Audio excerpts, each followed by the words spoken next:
Have you ever wondered how a single question could change the course of your life forever? For my wife and me, it all began with an innocent, yet dangerous, suggestion over a candlelit dinner. A question that would unravel secrets, test our love, and lead to discoveries we never could have imagined. If you think you know where this story is going, think again, because reality is always stranger than fiction. It was a warm September evening, the kind where the golden light lingers just a little longer, and the air feels alive with possibility. Sitting across the candlelit table from my wife, Emily, I couldn't help but marvel at the 11 years we had spent together. We were high school sweethearts. The kind of couple people thought wouldn't last, but here we were. Over the years, we had built a life full of adventure, love, and, admittedly, a fair share of arguments. What do you miss most about being single? Emily asked suddenly, her eyes sparkling with mischief. It was the kind of question that demanded an honest answer, one we weren't afraid to give after years of being painfully transparent with each other. I hesitated, choosing my words carefully. Don't get mad, but one-night stands. The spontaneity, the thrill. She laughed, her expression somewhere between understanding and nostalgia. I get it. I kind of miss that too. That single exchange would set the stage for the most tumultuous year of our lives. The idea began as a joke. Over the years, Emily and I had done everything from skydiving to scuba diving. But this conversation sparked a new kind of thrill. What if we added a one-night hall pass to our bucket list this year? I suggested casually.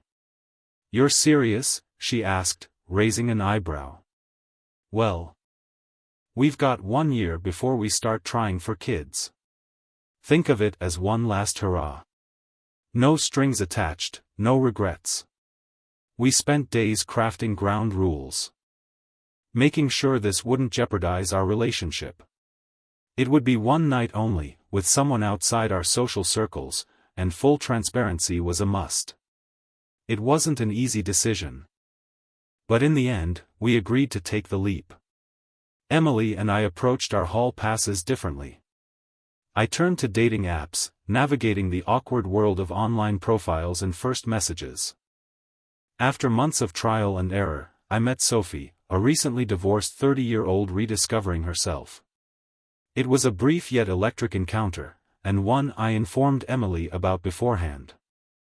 She was supportive, even playful, when I returned home the next day. Emily, on the other hand, struggled to find someone who intrigued her. It wasn't until the final months of our agreement that she met Ryan, a charming intern at her workplace. When she told me about him, she was careful to confirm he would be leaving the company soon. The night of her hall pass unfolded much like mine, with honesty and mutual respect. Or so I thought. It started with a single, breathless announcement that shattered our fragile sense of normalcy. I'm pregnant. Emily's words hung in the air between us, creating a palpable tension that was a mixture of joy and apprehension etched on her face. For a fleeting moment, I was overwhelmed by happiness. The thought of starting a family, the idea of a child that was ours, filled my mind with warmth and excitement. But almost immediately, the timeline began to flash in my mind like a neon sign, glaring and impossible to ignore. 2 weeks. Just 2 weeks since our year of freedom had come to an unexpected end.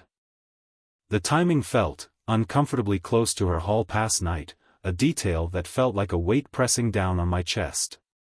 I tried to shake off the doubt that was creeping in, to focus on the joy of the moment that was supposed to be so pure and beautiful, but the questions came unbidden, flooding my thoughts like a rising tide. Could it be mine? The thought clawed at my mind, whispering possibilities I wasn't ready to confront, possibilities that felt like a dark cloud looming over what should have been a joyous occasion. Emily must have noticed the subtle shift in my expression because her smile faltered, the light in her eyes dimming just a little. Liam, say something, she urged, her voice tinged with concern. I cleared my throat, trying to push the words past the lump that had formed there, a lump of confusion and fear. "That's incredible news," I managed to say, forcing a smile that didn't quite reach my eyes. I'm just surprised. That's all." Her relief was visible, a fleeting glimmer of hope, but it didn't last long. She had always been perceptive, too perceptive for her own good. "You're wondering about the timing, aren't you?" she asked softly, her voice tinged with both hurt and understanding. As if she could read the turmoil in my heart. I hesitated for a moment, weighing my words carefully, but eventually nodded. I'd be lying if I said I wasn't.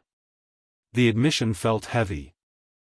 Like a stone dropped into a still pond, sending ripples of uncertainty through the air between us. She sat down beside me, taking my hand in hers, her grip warm but trembling slightly. "Liam. We've been together for over a decade. You know how much I love you. I don't want this to come between us," she said, her voice soft yet firm. As if she were trying to anchor us both amidst the storm of emotions swirling around us. "I don't either," I said quickly, trying to reassure her, but the tension was already building, stretching the fabric of our relationship thin. "It's just, we need to know, don't we?" My voice was steadier than I felt, but the truth hung heavy in the air. Her eyes glistened with unshed tears, shimmering like fragile glass. "I want to believe it's yours. I do. But what happens if it's not?" The fear in her voice was palpable, and it pierced through me like a sharp blade. The following days turned into a whirlwind of emotions that left me feeling dizzy and disoriented. Emily tried her best to maintain a sense of normalcy, throwing herself into preparations for the baby. She researched prenatal vitamins, rearranged the spare bedroom into a nursery with careful attention to detail, and kept herself busy with work. As if staying occupied could somehow shield her from the uncertainty looming over us. I, on the other hand, found myself spiraling deeper into a pit of anxiety. Every time I looked at her, I saw the possibility of a child that wasn't mine, a child that could change everything we had built together. It wasn't that I didn't trust her, I trusted Emily more than anyone else in the world. But the thought of Ryan lingered like a shadow over everything we did, darkening even the brightest moments. Late one night, when the house was quiet and the world outside felt distant, I finally voiced my thoughts, the words spilling out before I could stop them. "Emily, we need to talk about the hall pass." She looked up from her book, her expression guarded, as if bracing herself for the discussion. "What about it?" she asked, her voice steady but her eyes betraying her unease. "I need to know if you were careful that night. Did you use protection?" The question hung in the air, heavy and charged with unspoken fears. Her face fell, and she set the book down, her hands trembling slightly. No, I didn't. I didn't think I needed to. I was on the pill, and it didn't even cross my mind." The weight of her words hit me like a ton of bricks, crashing down on my chest and leaving me breathless. "Safe and smart," I murmured. More to myself than to her, the irony cutting deep. "Liam, surprising even myself with the sharpness of my tone. "You didn't think. What if it's not mine, Emily? What if we have to face that?" The reality of the situation felt like a punch to the gut. And I could see the fear in her eyes as the implications of my words sank in. Tears streamed down her face now, glistening like diamonds against her skin. "I've been trying not to think about it because I'm terrified. I didn't want to ruin this pregnancy, this one chance we have to bring a child into the world," she confessed, her voice trembling with emotion. "We need answers," I said firmly, my resolve hardening. "For both of us." The words felt like a necessary truth, a step we had to take, no matter how painful it might be. The conversation about a paternity test was an emotional minefield, fraught with tension and vulnerability. Emily was hesitant. her fear of confirmation outweighing her curiosity. "Can't we just wait until the baby's here?" she pleaded, her voice soft yet desperate. "Let me have this time to enjoy being pregnant. To believe it's ours." I understood her perspective, truly, I did. But the uncertainty was eating me alive, gnawing at my insides like a relentless beast. Every ultrasound, every doctor's appointment, every mention of baby names felt like a cruel reminder of the looming question that hung over us like a dark cloud. One night, as we lay in bed, the silence stretching between us, I whispered, "Emily, no matter what the test says, I'll love this baby." She turned to me, her eyes searching mine for sincerity, for reassurance that we could navigate this together. "You mean that?" she asked, her voice barely above a whisper, filled with a mix of hope and fear. "I mean it," I said, my heart aching with the weight of my promise. As the weeks turned into months, the tension began to ease slightly, though it never truly disappeared, lingering like an unwelcome guest in our home. Emily and I fell into a routine, preparing for the baby's arrival and focusing on the things we could control. Her belly grew, and with it, so did our cautious optimism. A fragile thing that we nurtured with care. Despite everything, we found moments of joy, putting together the crib, picking out tiny outfits, and dreaming about the future we hoped to build together. But in the back of my mind, the question lingered, a constant reminder of the uncertainty that had crept into our lives. And I knew it would continue to haunt me until we had the answer. A truth that could either bind us closer together or tear us apart. 22 years had passed since the year that changed everything. Emily and I had dedicated ourselves to raising Lily. And watching her grow into a strong, determined young woman had been the greatest joy of our lives. Yet, as she entered her final year of college, I couldn't help but feel a mix of pride and trepidation. Lily was our miracle, a symbol of everything we had fought for. But the secrets that lingered in the shadows of her life were never far from my mind. One brisk autumn evening, Lily called with news that sent a ripple of excitement through our household. "Mom, Dad," she said, her voice bubbling with enthusiasm, "I've been seeing someone for a while now, and I think it's time you met him." Emily and I exchanged a glance. Her expression a reflection of my own cautious optimism. "Of course, sweetheart," Emily replied. "Bring him over for Thanksgiving. We'd love to meet him." Thanksgiving arrived, and with it, Lily and her boyfriend Aaron. He was everything a parent could hope for, polite, charming, and attentive to Lily in a way that warmed my heart. He spoke confidently about his studies, his family, and his plans for the future. For a while, the evening felt almost perfect. But as the conversation turned toward Aaron's background, a thread of unease began to unravel. "So, Aaron," Emily asked with her usual warmth, "what do your parents do?" "My dad's in marketing," Aaron replied. "He started his career here, at a place called Meadowbrook Media." Emily froze. I watched the color drain from her face as the name struck her like a bolt of lightning. "That's where I used to work," she said carefully, her voice steady but her hands trembling slightly. "Really?" Aaron said with a smile. "Small world. My dad talks about it sometimes. He said it was his first big job." "What's your dad's name?" I asked, my voice sharper than I intended. "Wes Hayes," Aaron said casually. "He left when I was a baby, before we moved to Oregon." The room seemed to tilt. Emily's eyes widened, her breathing shallow. My stomach churned with a mix of dread and disbelief.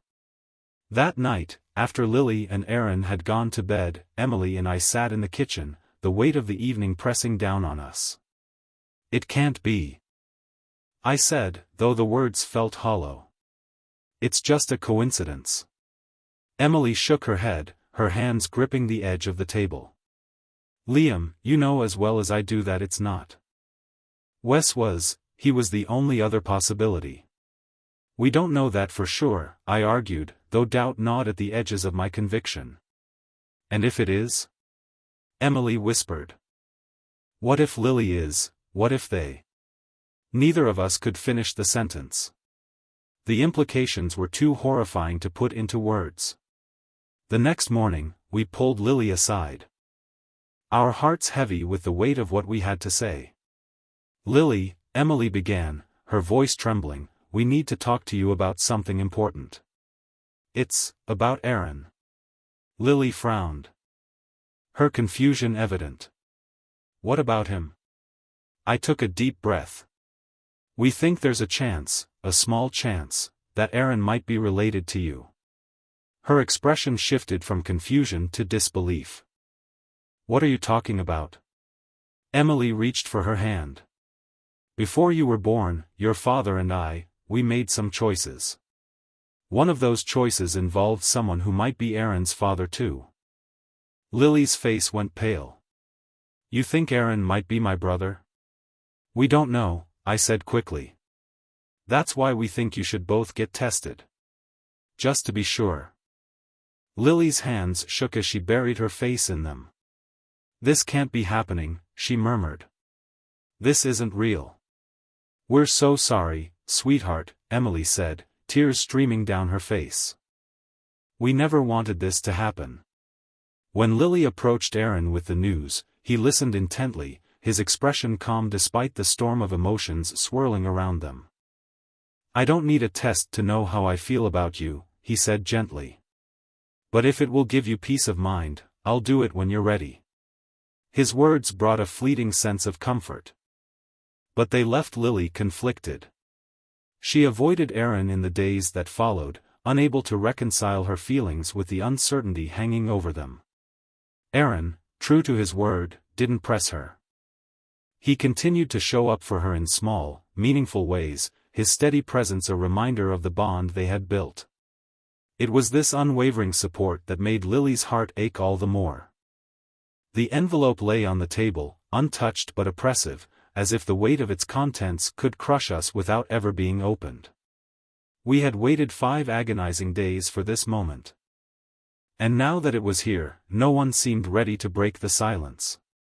Emily sat with her hands clasped tightly in her lap, her knuckles white. Lily stared at the envelope. Her face a careful mask of composure, though her clenched jaw betrayed her inner turmoil. Aaron, seated next to her, had insisted on being there despite not having completed his own test yet. I reached for the envelope, my heart pounding in my chest like a drumbeat of dread.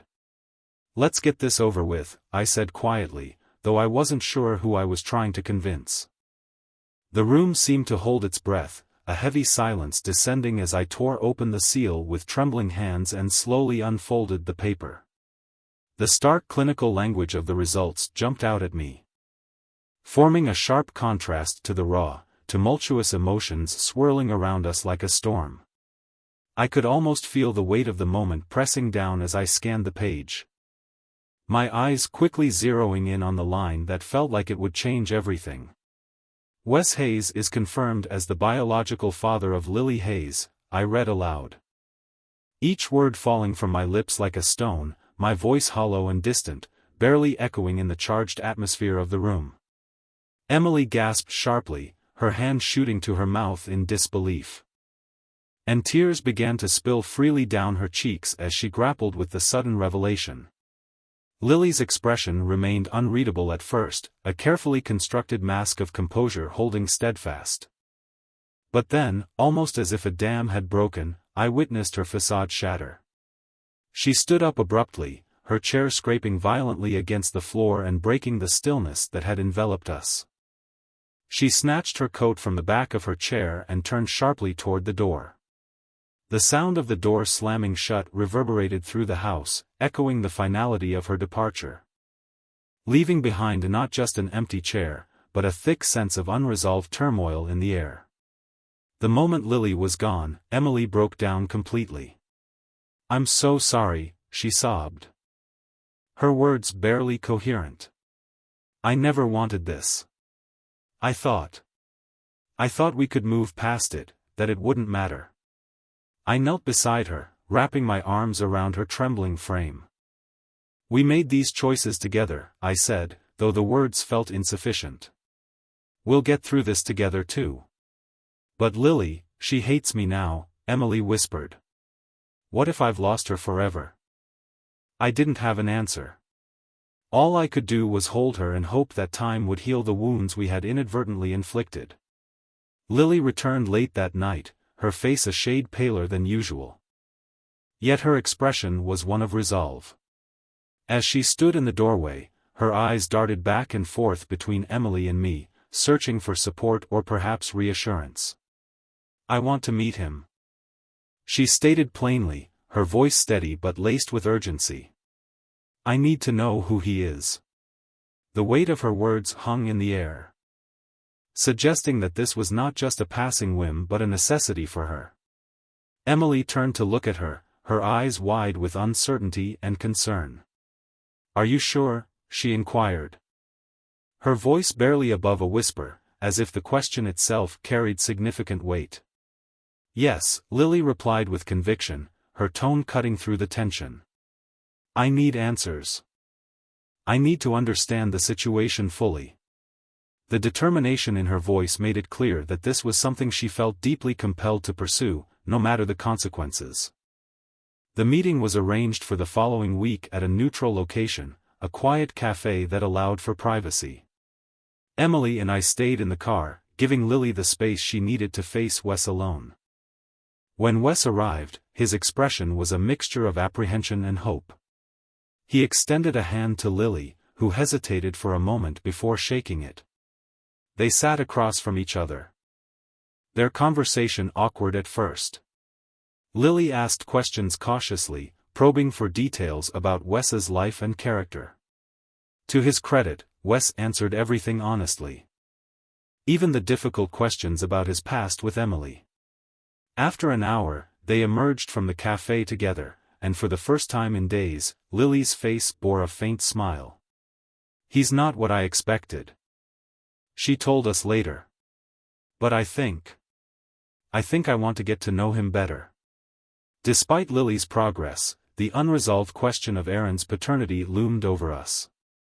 Wes, now emboldened by his connection to Lily, pushed for Aaron to complete his test. Aaron, however, remained hesitant. "I'm not ready," he admitted one evening during a quiet conversation with Lily. "It's not that I'm afraid of the results.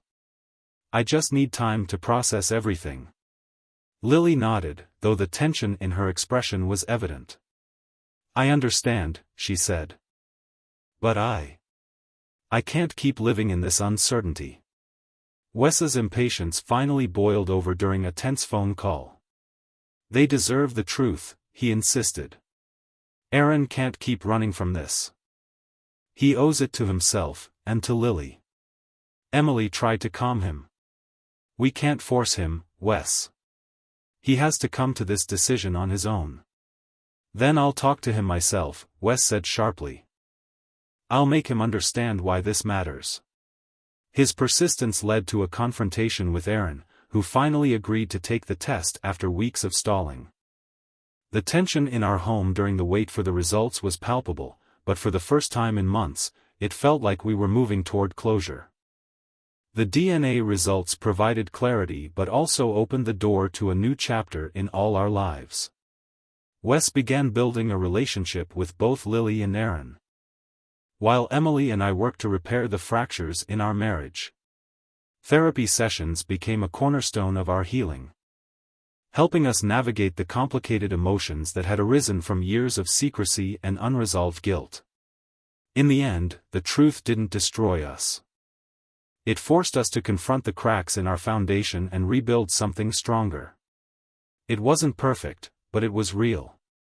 And for the first time in a long time, we felt ready to face the future together. The DNA results were finally in, and the truth reverberated through our lives with a force that left no one untouched. While they confirmed that Lily was Wes's biological daughter, Aaron was not. For Lily, this revelation brought a mix of relief and lingering confusion. For Aaron, it was far more complicated. His entire sense of identity was shaken, and the absence of a biological connection to Wes triggered a deeper conflict than we had anticipated. Aaron had always considered Wes his father, the man who raised him with unwavering dedication.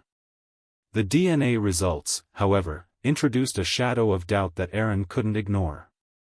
"I don't understand," he confessed one evening, his voice thick with frustration.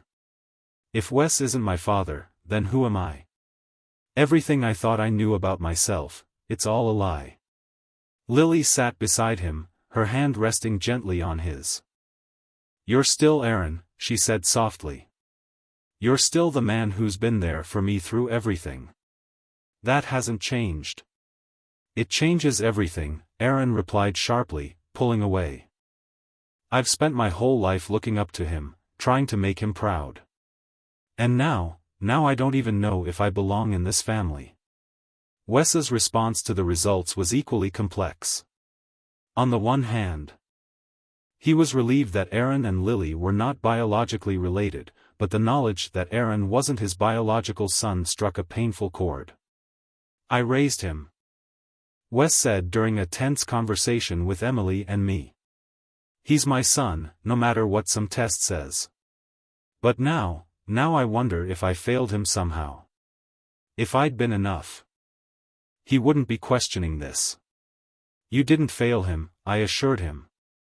"Aaron's just trying to process this. It doesn't mean he doesn't love you." The tension between Wes and Aaron finally came to a head during an emotional confrontation. Aaron, unable to contain his feelings any longer, confronted Wes directly. "Did you know?" Aaron asked, his voice trembling. "Did you ever suspect that I wasn't yours?" Wes shook his head, his expression a mixture of sadness and resolve. "Never," he said firmly. "From the moment you were born. You were my son. I never doubted that, and I never will." "But you're not my father," Aaron said, the words heavy with pain. "Not really." "I am your father," Wes shot back, his voice breaking. "I may not have given you my blood, but I gave you everything else. And that's what makes us a family." Aaron's anger dissolved into tears as Wes stepped forward and embraced him. For the first time in days, Aaron allowed himself to be comforted. While Aaron and Wes grappled with their evolving relationship, Lily was quietly coming to terms with her own revelations. Her growing bond with Wes was tempered by her loyalty to the father who had raised her. "I love him," she admitted to me one evening. "But it feels like I'm betraying you every time I see him." "You're not betraying me," I said. "Getting to know Wes doesn't erase what we have. He's a part of your story, but so am I." Lily nodded, though her tears told me she was still struggling to reconcile the two worlds she now inhabited. Recognizing the need for guidance, our entire family began attending therapy. These sessions became a safe space for us to unpack years of secrets, guilt, and unspoken fears. During one session, Aaron expressed his deepest fears. "What if I don't belong anywhere?" he asked. "What if I'm just nothing?" Wes leaned forward, his voice steady but full of emotion. "You belong here. With us. You're my son, Aaron. And nothing will ever change that." Lily reached for Aaron's hand. "We're in this together," she said. "All of us." As the weeks turned into months, the fractures in our family began to heal. Wes and Aaron rebuilt their relationship. This time on a foundation of honesty and mutual respect. Lily continued to explore her connection with Wes, finding a balance between her biological and emotional ties. Emily and I, too, found ourselves growing closer, our shared commitment to our family strengthening our bond. It wasn't perfect. There were still moments of tension, setbacks, and unanswered questions. But there was also laughter, love, and the quiet understanding that we were stronger together. In the end, the DNA results didn't tear us apart. They forced us to confront our deepest insecurities and emerge as a family united not by blood, but by the love and resilience we shared. And for that, we were grateful. Looking back, the Hall Pass experiment was a Pandora's box we never should have opened. But amidst the chaos, we found resilience. Lily became the glue that held us together, reminding us that family isn't defined by DNA but by the love and commitment we share.